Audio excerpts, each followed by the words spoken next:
राधे राधे। और आप सभी कैसे हैं? हम भगवान से प्रार्थना करते हैं आप सभी अच्छे हों, स्वस्थ हों, मस्त हों, सुंदर हों, खुश रहें। आइए, अभी हम बैठे हुए थे तो विचार आए कि हम आइए आपको कुछ सुनाते हैं, कुछ सत्संग के बारे में। तो आज हमने कुछ पढ़ा था, एक पुस्तक जो चाणक्य जी की है। मैंने पढ़ा, उसमें लिखा था जो चाणक्य जी थे वो हमारे देश के बहुत बड़े नीतिकार थे। उनसे पूछा गया कि वह कौन सा घर है, वह कौन सा गृहस्थ आश्रम है जिसको धन्य कहा जा सकता है।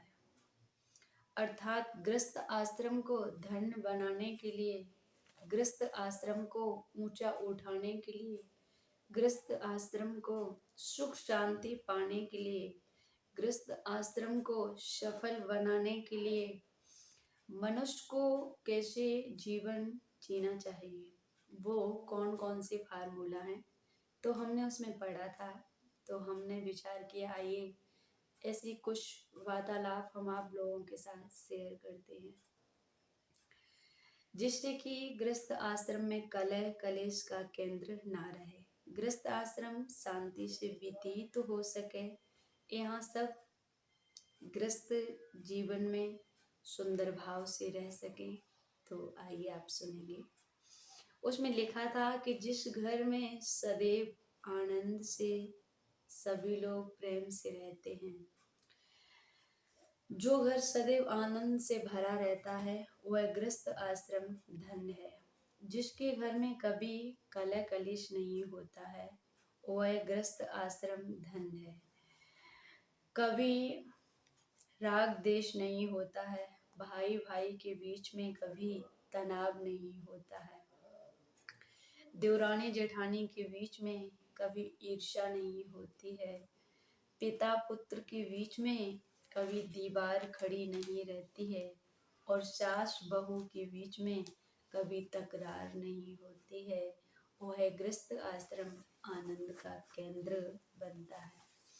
इस सब के लिए हम आपको क्या क्या करना पड़ेगा, तो उसमें लिखा है वो बताते हैं। घर में आनंद कैसे आएगा, ध्यान देना। सामान तो हम आप सभी बाजार से खरीद के ला सकते हैं, साड़ी तो हम मार्केट से भी ला सकते हैं, गाड़ी तो हम आप सभी शोरूम से भी ला सकते हैं, फुलवाड़ी तो हम आप सभी कभी भी लगा सकते हैं, लेकिन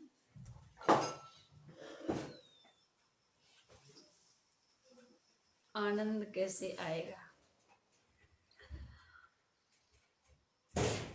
जिस घर के लड़के बुद्धिमान होते हैं, जिस घर के लड़के समझदार होते हैं, जिस घर के लड़के सुलझे माइंड के होते हैं, जिस घर के पुत्र आज्ञाकारी होते हैं, जिस घर की संतान विषम नहीं करती है, उस घर में हमेशा आनंद का जन्म होता है। यदि संतान समझदार है तो आपके संताप को दूर कर सकती है, और संतान यदि ना समझ है तो आपके संताप को दुगना बढ़ा सकती है। इसलिए मनुष्य जितना अपने शत्रु से दुखी नहीं है, उससे ज्यादा अपने पुत्र से दुखी है, क्योंकि शत्रु तो कभी कभी दुख देता है और हमें आपको पुत्र हमेशा सुबह शाम भाला भोंकता है। अगर ना समझ पुत्र है तो ध्यान देना, घर एक दिन बर्बाद हो जाता है।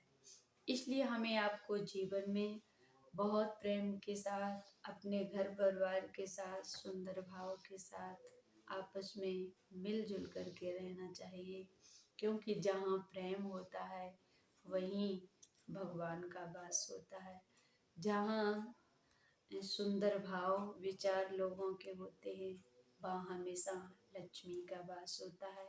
इसलिए जीवन में आपस में प्रेम से रहना चाहिए और आगे का जो वीडियो है वो हमारा वीडियो आप आगे के लिए देखने को, आप सुनने को मिलेगा। तो इस वीडियो को हम यहीं पर समाप्त करते हैं। राधे राधे।